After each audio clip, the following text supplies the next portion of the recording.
کہا اللہ کے فرشتے ان لوگوں کو فوری طور پر اپنے پروں کے نیچے ڈھانپ لیتے ہیں۔ کیسا خوشبخت ہے یہ انسان کہ یہ اپنی پریشانیوں سے نکلنے کے لیے قرآن سے واسطہ لگا رہا ہے، اللہ سے دعائیں مانگ کہتا قرآن کو یا اللہ میرے دل کی بہار بنا دے۔ بہار کیسے بنے گی؟ جب اس طرح کا ماحول بنے گا۔ پہلا احسان یہ ہوگا کہ اللہ کے فرشتے ان کو اپنے پروں سے ڈھانپ لیں گے۔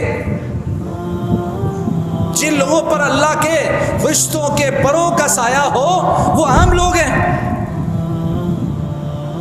کہا اللہ نے احسان کیا، اللہ کے فرشتے ان کے ارد گرد پہرا دے کر ان کو اپنے پروں کے ساتھ ڈھانپے ہوئے ہیں، دائیں بائیں سے اوپر نیچے آنے والی مصیبتیں اپنے پروں سے روک کر ان کو ڈھانپ کے بیٹھے ہیں۔ آج میں شاید ضرورت محسوس نہیں کرتا۔ فضیلت الشیخ مفتی عبداللطیف، اسلامک اسکالر۔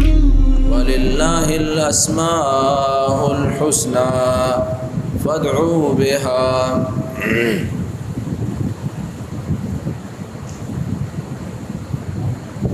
رسول اللہ صلی اللہ علیہ وسلم نے ارشاد فرمایا، ما اصاب عبد ہم ولا حزن الا قال اللہم انی عبدک ابن عبدک ابن عامتک۔ جس بندے کو کوئی فکر یا غم لاحق ہوا تو اس نے یہ دعا پڑھی، اللہم انی عبدک ابن عبدک ابن عامتک، ساری مکمل دعا آپ نے ذکر کی۔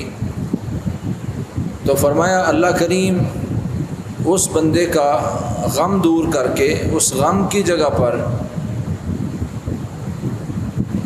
کشادگی پیدا کر دیتا ہے، خوشی پیدا کر دیتا ہے۔ اور ایک حدیث میں رسول اللہ صلی اللہ علیہ وسلم نے فرمایا، من کثر ہمہ فلیقل، جس بندے کی فکریں بہت ہو جائیں، غم بہت ہو جائیں، اس کو چاہیے کہ وہ یہ دعا پڑھے۔ پھر یہی دعا سکھائی، اللہم انی عبدک ابن عبدک ابن عامتک۔ تو اس میں اس دعا کا کچھ حصہ اس کی شرح ہو چکی کہ یا اللہ میں تیرا غلام ہوں، میرا باپ بھی تیرا غلام ہے، میری ماں بھی تیری لونڈی ہے، میری پیشانی تیرے ہاتھ میں ہے اور تیرا فیصلہ میرے بارے میں جاری ہونے والا ہے، اور جو فیصلہ وہ بالکل حق اور سچ اور عدل پر مبنی ہے۔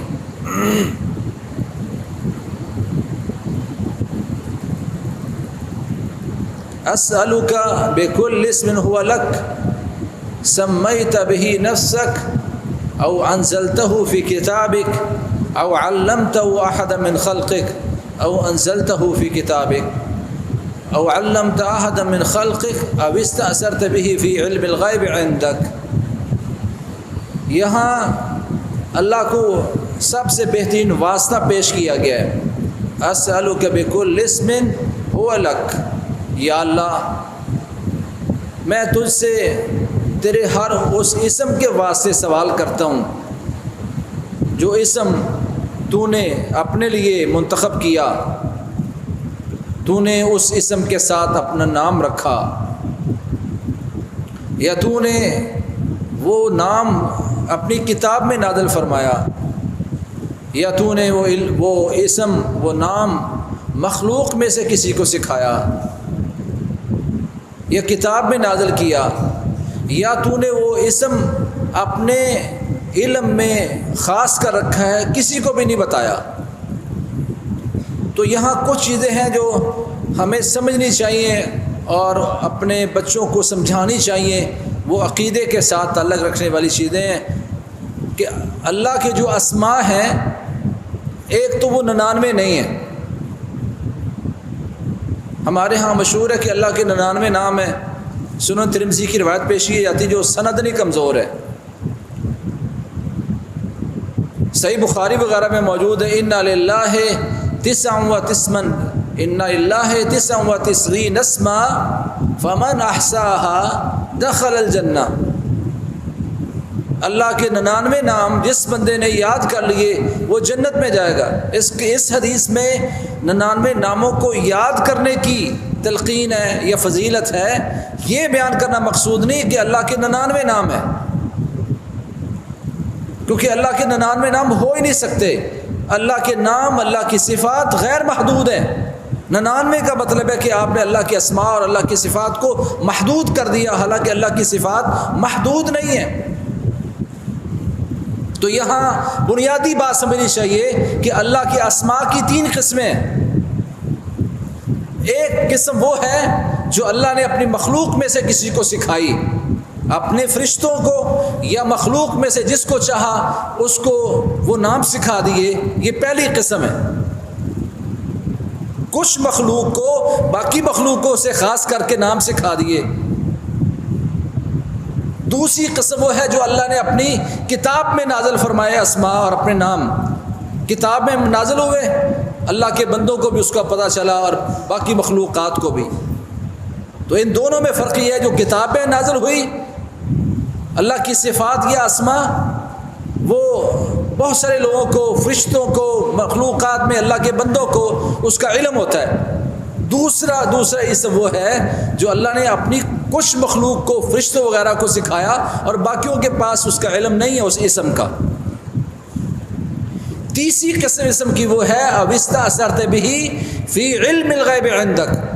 تیسری قسم وہ ہے یا اللہ جو نہ تو نے کتاب میں نازل فرمائے اپنے نام، نہ تو نے مخلوق میں سے کسی کو سکھائے، جو تو نے اپنے علم میں مختص کر رکھے ہیں اور اپنے علم میں محفوظ رکھے ہیں، کسی کو بھی اس کا علم نہیں دیا۔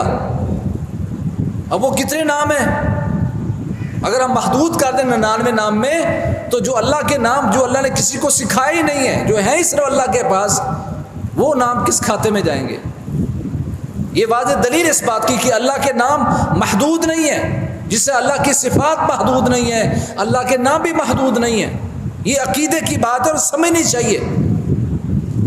صحیح بخاری، مسلم اور دوسری کتب میں ایک روایت آتی ہے کہ جب رسول اللہ صلی اللہ علیہ وسلم شاہ فرماتے ہیں، میں نے قیامت کے دن جب سب لوگوں کی سفارش کرنی تھی تو وہاں آپ حدیث آج بیان کر رہے ہیں، اللہ کے نبی فرماتے ہیں کہ جب میں اللہ سے اجازت لوں گا وَيُلْهِمُنِي مَحَامِدَ أَحْمَدُهُ بِهَا لَا تَحْضُرُنِ الْآنِ فَأَحْمَدُهُ بِتِلْكَ السَّاعَةِ۔ صحیح بخاری کے الفاظ جو میں آپ کے سامنے بیان کر رہا ہوں، اللہ کے پیارے پیغمبر فرماتے ہیں کہ اللہ اس دن مجھے اپنی وہ تعریفیں سکھائے گا لا تحضرنی الآن، جو اب مجھے یاد نہیں ہے، اب مجھے وہ مستحضر نہیں ہے، ابھی مجھے وہ یاد نہیں کہ وہ کیا تعریفیں ہیں۔ احمدہ بتلک الساعہ، جب میں نے وہ سفارش کرنی ہوگی اس وقت ہی وہ میں تعریفات کر پاؤں گا، وہ تعریفات ابھی بھی مجھے یاد نہیں ہے وہ کیا ہیں۔ یہ دلیل اس بات کی کہ اللہ تعالیٰ نے کچھ اپنی صفات، تعریفیں، اسماء وہ محفوظ کیے ہیں جو ابھی بھی کسی کو علم نہیں ہے۔ اللہ کے نبی فرماتے ہیں اس دن میں وہ تعریفیں کروں گا لا تحضر الآن، جو اب مجھے مستحضر نہیں ہے، اب مجھے یاد نہیں ہے، اب میرے پاس ابھی وہ نہیں ہے تعریفیں، اس دن سکھائے گا میرا رب مجھے۔ ایک تو بات یہ ہے کہ اللہ کے اسماء، اور یہ کتنا اللہ کے سامنے عاجزی پیش کر رہا ہے، یا اللہ وہ نام جو تو نے اپنے لیے منتخب کیے نام، یا اللہ میں تمام ان ناموں کے ساتھ تجھے واسطہ دیتا ہوں جو تو نے اپنی کتاب میں نازل کر دیے وہ بھی، جو مخلوق میں سے کسی کو یاد کروا دیے وہ بھی، اور جو تو نے اپنے علم میں محفوظ کیے ہوئے، یا اللہ ان اسماء کے ساتھ بھی میں تجھے واسطہ دیتا ہوں، تجھ سے سوال کرتا ہوں۔ دوسری بات ہمیشہ یاد رکھیں کہ اللہ کے ہر اسم سے صفت بنتی ہے اور ہر صفت سے اسم نہیں بنتا، یہ اصول سمجھیں۔ اللہ کے ہر نام سے صفت بنتی ہے اور ہر صفت سے نام نہیں بنتا۔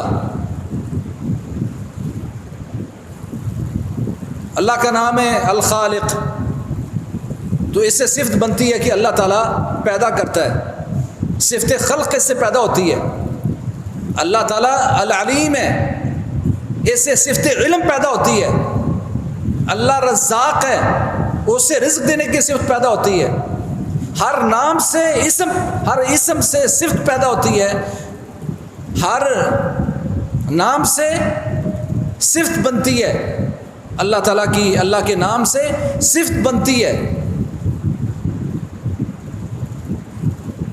لفظ پیدا میرے زبان سے نکلا، یہ سبقت لسانی ہے، یہ بھی نہیں کہنا چاہیے۔ اللہ کا نام اور اللہ کی صفات، اس کے لفظ پیدا ہونا، یہ مخلوق کا لفظ بولا نہیں جاتا۔ خالق کی صفت، وہ بھی خالق کی صفت ہے، خالق کی صفت ہے، مخلوق نہیں ہے۔ خالق کا نام بھی خالق کی طرح مخلوق نہیں ہے، وہ اللہ کی صفات، خالق کی صفات مخلوق نہیں ہے۔ تو ہر اسم سے صفت نکلتی ہے اور ہر صفت سے اسم نہیں نکلتا۔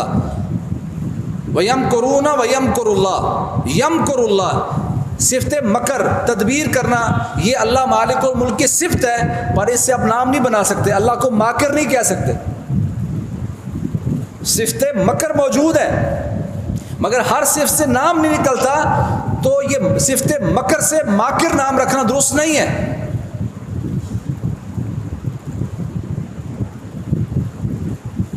یہ موٹا سا اصول ہے جو سمجھنا چاہیے۔ اب یہ بندہ اللہ کے سامنے پیش کر رہا ہے، یا اللہ میں تیرے ہر نام کے ساتھ تجھے واسطہ پیش کرتا ہوں۔ وہ کون سا نام؟ جو کتاب میں تو نے نازل کیا، مخلوق میں سے کسی کو سکھایا، یا جو تو نے کسی کو بھی نہیں سکھایا اور تیرے علم میں موجود ہے، یا اللہ ان اسماء کے میں تجھے واسطہ دیتا ہوں۔ کیا کر تو؟ دعا کی جا رہی ہے، انت جعل القرآن ربیع قلبی ونور صدری، یا اللہ میں تجھے واسطہ دیتا ہوں کہ قرآن مجید کو میرے دل کی بہار بنا دے، ربیع بنا دے، اور میرے سینے کا نور اور روشنی بنا دے۔ انسان کی زندگی میں دو ہی چیزیں ہیں، ایک حیات زندگی اور دوسری روشنی۔ اس کے بغیر انسان چلتا پھرتا مردہ تو ہو سکتا ہے، اگر اس کے پاس ایمانی زندگی موجود نہیں ہے تو اللہ نے اس کو میت قرار دیا ہے۔ جس کے پاس نور اور روشنی موجود نہیں ہے اس کو مردہ قرار دیا ہے۔ یہ دو چیزیں انسان کی زندگی کے لیے ضروری تھیں، ایک زندگی اور دوسرا نور اور روشنی۔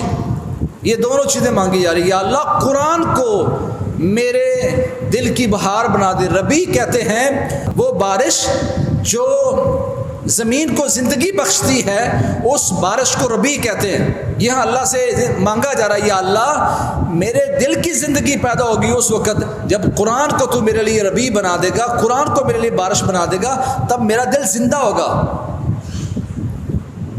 اس کا مطلب یہ ہے کہ اگر ہم دل کی زندگیاں چاہتے ہیں تو پھر قرآن کو ہمارے لیے ربیع اور روشنی اور بارش اور زندگی پیدا کرنے کا ذریعہ ہونا چاہیے۔ آج ہم جینا چاہتے ہیں، بغیر زندگی کے جینا چاہتے ہیں، بغیر روشنی کے جینا چاہتے ہیں۔ جینا چاہتے ہو تو پھر قرآن کو اپنے دل کی بہار بناؤ، قرآن کو اپنے سینے کا نور بناؤ تو زندگی ہوگی، وگرنہ بے چین اور اضطراب والی زندگی۔ اسی لیے رسول اللہ صلی اللہ علیہ وسلم نے شاہ فرمایا، وہ مومن جو قرآن پڑھتا ہے اس مومن کی مثال سنگترے جیسی ہے۔ سنگترا مارکیٹ میں بہت کم ملتا ہے، سنگترے جیسی ہے۔ فرمایا طعمها طیب وریحها طیب، جس کا ذائقہ بھی بڑا عمدہ ہے اور خوشبو بھی بڑی عمدہ ہے۔ تو یہاں ذائقہ پیدا ہوا ایمان کی وجہ سے، اور خوشبو پیدا ہوتی ہے قرآن پڑھنے کی وجہ سے۔ اور کہا وہ مومن جو قرآن نہیں پڑھتا اس کی مثال کھجور جیسی ہے، کہ کھجور طعمہ طیب ولا ریح لہ، جس کا کھانا تو بڑا عمدہ ہے، میٹھی ہے کھجور، پر اس میں کوئی خوشبو نہیں۔ میں ایسا مسلمان ہوں میری زندگی میں خوشبو نہیں ہے۔ مومن تو میں کہتا ہوں اپنے آپ کو مسلمان تو ہوں، قرآن سے اگر ربط موجود نہیں ہے، قرآن سے تعلق موجود نہیں ہے تو پھر خوشبو نہیں ہے تم میں۔ خوشبو پیدا ہونی تھی قرآن پڑھنے سے، قرآن سے دل لگانے سے، اور اللہ سے یہ التجا کی یا اللہ میں بڑا پریشان ہوں, مجھے غموں نے گھیر لیا ہے, میں یا اللہ تجھ سے دعا مانگتا ہوں کہ انت تجعل القرآن ربیع قلبی و نور صدری و جلاء حزنی و ذہاب ہمی. یا اللہ اس قرآن کو میرے دل کی بہار بنا دے, میرے دل کی زندگی بنا دے. جس طرح بارش برسنے سے مردہ زمین, بنجر زمین آباد ہو جاتی ہے, میرا دل آباد کر دے. آج ہم نے اس دل کو آباد کیا ہے روپے پیسے کے ساتھ, کاروبار بزنس کے ساتھ, بیوی بچوں کے ساتھ, کھیت کھلیان مال مویشی میں زندگی گزارنے کے ساتھ. یہ زندگی نہیں ہے, یہ دل کی موت ہے, اور اس کا احساس بھی مسلمان کو نہیں ہے. یا اللہ میں چاہتا ہوں کہ قرآن کو میرے دل کی بہار بنا دے. کیا قرآن ہمارے دلوں کی بہار ہے؟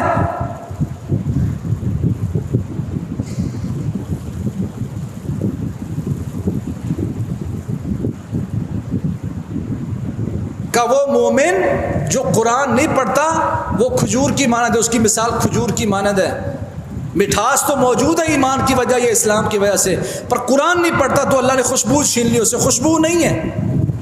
کہ وہ منافق جو قرآن پڑھتا ہے منافق, قرآن پڑھتا ہے, کہ اس کی مثال نیاز بو کی مانند ہے. نیاز بو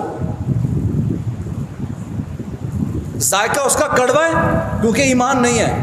وہ مٹھاس پیدا ہونی تھی ایمان سے, وہ نہیں ہے اس میں. پر قرآن پڑھنے کی وجہ سے اللہ نے اس منافق میں بھی خوشبو پیدا کر دی, جس طرح نیاز بو کی خوشبو آتی ہے. یہ قرآن تمہاری زندگیوں میں خوشبوئیں بکھیرنے کا ذریعہ تھا, غموں کو دور کرنے کا ذریعہ تھا.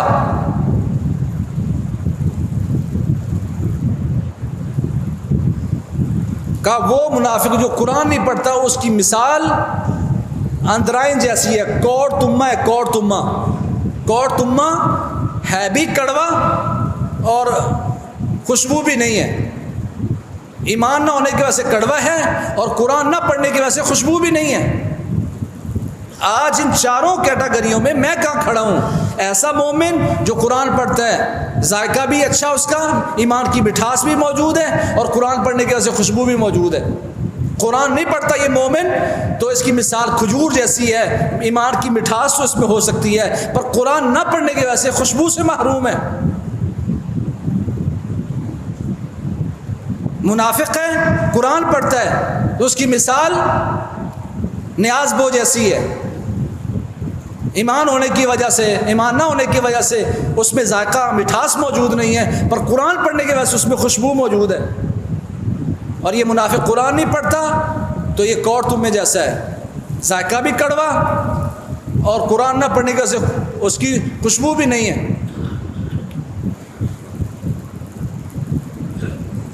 یا اللہ میں تجھ سے تجھے واسطہ پیش کرتا ہوں, وَلِلَّهِ الْأَسْمَاءُ الْحُسْنَى فَادْعُوهُ بِهَا. اللہ کے نام ہے, اللہ کے ناموں کا واسطہ دے کے اللہ کو پکارو. یہ اللہ کے سارے نام, سب ناموں کا واسطہ پیش کرتا ہے. یا اللہ قرآن کو میرے دل کی بہار بنا دے, میرا دل زندہ ہو جائے اس سے, اور میرے سینے کا نور اور روشنی بنا دے. اس لیے رسول اللہ صلی اللہ علیہ وسلم شاہ فرمایا, مجتمع قوم فی بیت من بیوت اللہ یقرؤون القرآن وفی روایہ یتلون القرآن ویتدارسونہ بینہم. کہ لوگ کسی اللہ کے گھروں میں سے کسی گھر میں یا کسی جگہ بیٹھ کر قرآن کی تلاوت کرتے ہیں, قرآن پڑھتے ہیں, الا حفتہم الملائکہ وغشیتہم الرحمہ ونزلت علیہم السکینہ وذکرہم اللہ فی من عندہ. کہ اگر بہار پیدا کرنا چاہتے ہو زندگیوں میں, سکون پیدا کرنا چاہتے ہو, رحمتیں سے بیٹھنا چاہتے ہو, تو کیا کرو کہ لوگ بیٹھ کر اللہ تعالیٰ کے کسی جگہ میں بیٹھ کر اللہ تعالیٰ کے قرآن کی تلاوت کرتے ہیں. وَيَتَدَارَسُونَهُ بَيْنَهُمْ, ایک دوسرے کو درس دیتے ہیں, سمجھتے سمجھاتے ہیں, ترجمہ مفہوم کرتے ہیں. اللہ تعالیٰ 4 احسان ان پر کرتا ہے. إِلَّا غَشِيَتْهُمُ الرَّحْمَةُ إِلَّا حَفَّتْهُمُ الْمَلَائِكَةُ وَغَشِيَتْهُمُ الرَّحْمَةُ وَنَزَلَتْ عَلَيْهِمُ السَّكِينَةُ وَذَكَّرَهُمُ اللَّهُ فِي مَنْ عِندَهُ. کہ اللہ کے فرشتے ان لوگوں کو فوری طور پر اپنے پروں کے نیچے ڈھانپ لیتے ہیں, کیسا خوشبخت ہے یہ انسان کہ یہ اپنی پریشانیوں سے نکلنے کے لیے قرآن سے واسطہ لگا رہا ہے، اللہ سے دعائیں مانگ مانگ کہتا قرآن کو یا اللہ میرے دل کی بہار بنا دے۔ بہار کیسے بنے گی؟ جب اس طرح کا ماحول بنے گا۔ پہلا احسان یہ ہوگا کہ اللہ کے فرشتے ان کو اپنے پروں سے ڈھانپ لیں گے۔ جن لوگوں پر اللہ کے فرشتوں کے پروں کا سایہ ہو وہ عام لوگ ہیں۔ کہا اللہ نے احسان کیا، اللہ کے فرشتے ان کے ارد گرد پہرا دے کر ان کو اپنے پروں کے ساتھ ڈھانپے ہوئے ہیں، دائیں بائیں سے اوپر نیچے آنے والی مصیبتیں اپنے پروں سے رو کر ان کو ڈھانپ کے بیٹھے ہیں۔ آج میں شاید ضرورت محسوس نہیں کرتا کہ اللہ کے فرشتے مجھ پر سایہ کریں، پروں سے ڈھانپ کے رکھیں، کوئی مصیبت کوئی پریشانی اوپر سے آئے تو یہ اپنے پروں سے ان کا دفاع کریں۔ وَغَشِيَتْهُمُ الرَّحْمَةُ، یہ پروں سے ڈھانپ کے بیٹھے، اللہ تعالیٰ کی طرف سے رحمتیں ان کو ڈھانپ لیتی ہیں، گھیر لیتی ہیں، ان پر چھا جاتی ہیں اللہ کی رحمتیں۔ ان رحمت اللہ قریب من المحسنین، پھر یہ محسن بن گیا، اللہ کی رحمتیں اس کے آس پاس ہیں، اللہ کی رحمتوں نے ان کو ڈھانپ رکھا ہے، گھیر لیا ان کو۔ فرشتے سایہ کیے ہوئے ہیں، اللہ کی رحمتوں نے ڈھانپ لیا اس کو۔ اور تیسرا احسان کیا، وَنَزَلَتْ عَلَيْهِمُ السَّكِينَةُ، آج میں سکون ڈھونڈتا ہوں نا،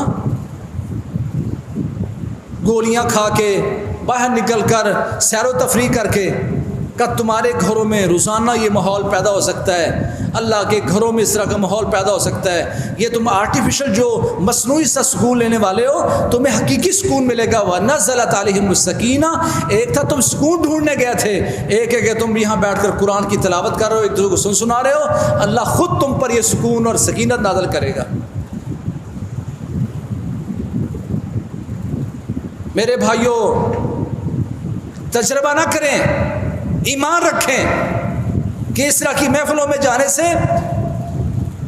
اس طرح کا ماحول پیدا کرنے سے یہ سارے احسان ہوتے ہیں۔ کہ چوتھا احسان کیا ہے؟ وَذَكَرَهُمُ اللَّهُ فِي مَنْ عِنْدَهُ، قربان جائیں لوگوں کی مجلس پر، اللہ کے نبی فرماتے ہیں یہاں زمین میں بیٹھ کر اللہ کو یاد کر رہے ہوتے ہیں تو اللہ کے فرشتے جو اللہ کے عرش کے آس پاس ہیں، اللہ کریم ان بندوں کا ذکر ان کے سامنے کرنا شروع کر دیتے ہیں۔ فَاذْكُرُونِي يَذْكُرْكُمْ، تم مجھے یاد کرو میں تمہیں یاد رکھوں گا۔ تم مجھے زمین پر بیٹھ کے یاد کر رہے ہو، میرے آس پاس جو فرشتے میں ان کے ہاں تمہارا تذکرہ کر رہا ہوتا ہوں۔ یہ اللہ کے نبی محمد کریم صلی اللہ علیہ وسلم نے وضاحت فرما دی۔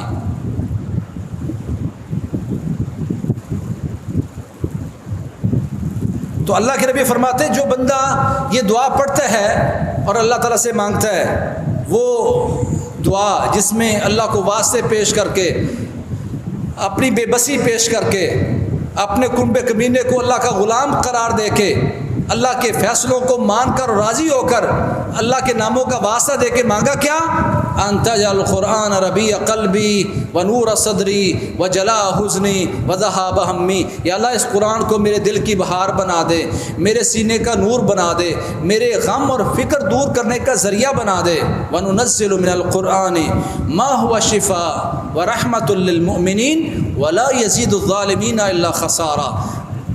اللہ فرماتے ہیں ہم نے وہ قرآن نازل کیا ہے، قرآن میں سے ہم نے وہ چیزیں نازل کی ہیں جو شفا ہیں۔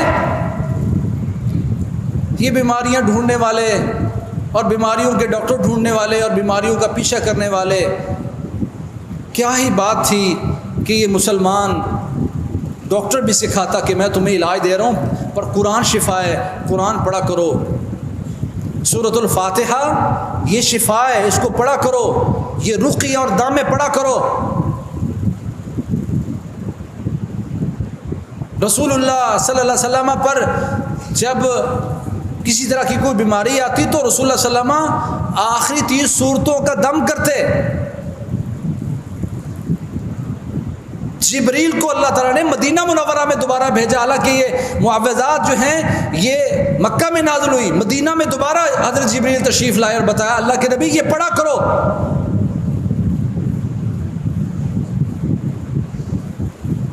کیا آج امت کو یہ بتایا جاتا ہے؟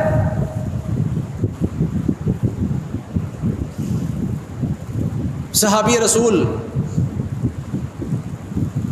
وہ کسی قبیلے کے پاس سے گزر رہے تھے، ان میں ایک بندہ تھا جو پاگل ہو چکا تھا، زنجیروں میں اس کو جکڑا ہوا تھا. اس نے دم کیا. کیا دم کیا؟ ہر ماں کر سکتی ہے، ہر باپ کر سکتا ہے، ہر بھائی عزیز و اقارب کر سکتے ہیں. کچھ روایتوں میں آتا ہے وہ کہتے ہیں میں 3 دفعہ سورۃ الفاتحہ پڑھ کے اس کو پھونکتا تھا، اس میں ہلکا ہلکا تھوک ہوتا تھا. کچھ روایتوں میں 7 مرتبہ کے ذکر ہیں. محدثین نے دونوں کو جمع کیا کہ ایک دفعہ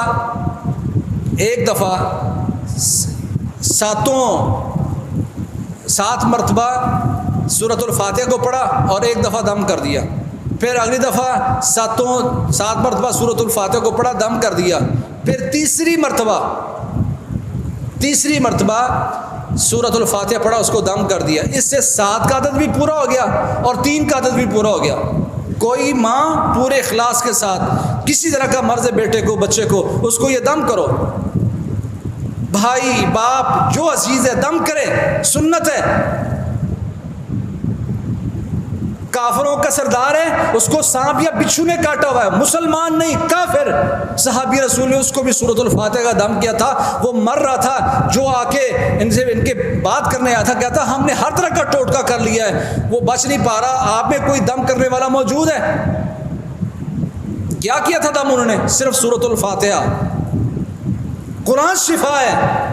آج دوائی پر، ڈاکٹر پر، اس کے نسخے پر مجھے بڑا ایمان و یقین ہے.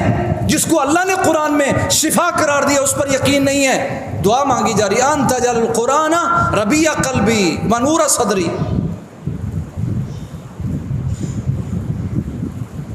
وننزل من القرآن ما هو شفاء ورحمۃ للمؤمنین. مومنوں کے لیے رحمت بھی ہے. کیا کہا؟ ولا یزید الظالمین الا خسارا.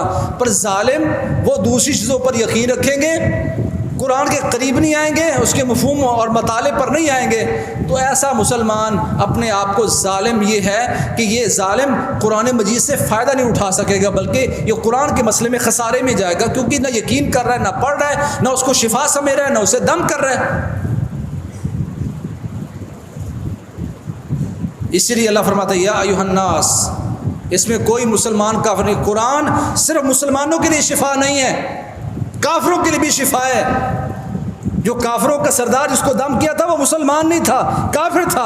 اللہ کا یا ایھا الناس، اے لوگو، اے مسلمانوں، یہودیوں، سکھوں، کافروں، مجوسیوں، ہندوؤں، سب سن لو. یا ایھا الناس قد جاءتکم موعظۃ من ربکم وشفاء لما فی الصدور وہدی ورحمۃ للمؤمنین.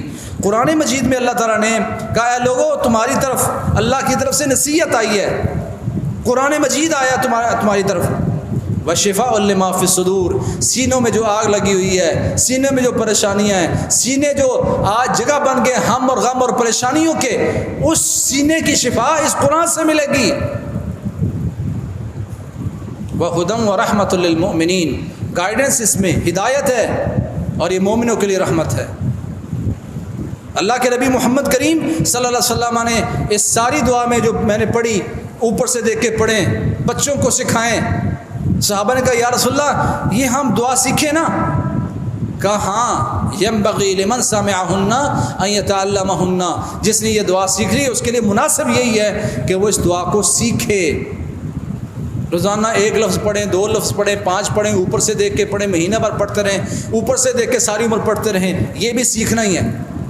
اللہ جو پریشانی آئی ہے اس دعا کو سامنے رکھ کے پڑھیں. اللہ کے نبی فرماتے ہیں جو بندہ یہ دعا پڑھتا ہے الا ابدلہ اللہ مکانہ فرجا وفی روایہ فرجن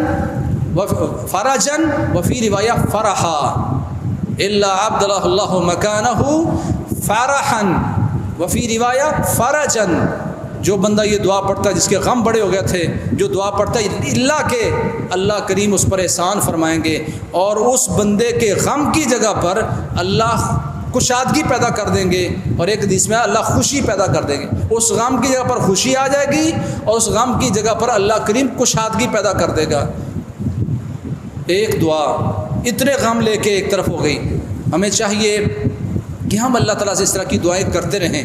یا دعا ہو ینفع مما نزل ومما لا ينزل کہ لوگوں یہ اس طرح کی دعائیں مانگتے رہا کرو. اس طرح کی دعائیں ان مصیبتوں میں جو نازل ہوگی اس میں بھی فائدہ دیتی ہیں، اور جو ابھی نازل ہونے والی تھی اس پہ بھی رکاوٹ پیدا کر دیتی ہیں. ان الدعاء والبلاء لا يعتلجان الى يوم القیامہ کہ لوگوں اس طرح کی دعائیں اللہ سے کرتے رہا کرو کہ یہ دعا یہاں سے نیچے سے مسلمان نے دعا کی ہے اور اوپر سے آزمائش نازل ہوتی ہے. ان الدعاء والبلاء لا يعتلجان الى يوم القیامہ کا قیامت کے دن تک یہ دعا کبھی اس آزمائش کو اوپر کر دے گی، کبھی وہ آزمائش اس دعا کو نیچے کر دے گی. یہ اوپر نیچے ہوتے رہیں گے قیامت تک. اس بندے تک وہ مصیبت پہنچ نہیں پائے گی جو اللہ تعالیٰ سے اس طرح کی دعائیں مانگتا رہے. تو میرے بھائیوں، ہم اللہ کے محتاج ہیں. اللہ کے سامنے اس طرح کی انکساری پیدا کر کے اپنے آپ کو محفوظ کرنے کا کچھ سوچیں. اللہ کریم ہمارے غموں، پریشانیوں اور فکروں کا مداوا بنائیں، اور اس طرح کی دعائیں جو اللہ کے نبی نے بتائی ہیں، اللہ میں اس طرح کی دعاؤں کا سہارا لے کر اپنے رب کا قرب نصیب فرمائے. فاقول قولی ھذا واستغفر لی ولکم سبحانک اللہم وبحمدک اشہد ان لا الہ الا انت. خیر کی بات آگے شیئر کیجیے اور اپنے لیے صدقہ جاریہ بنائیے.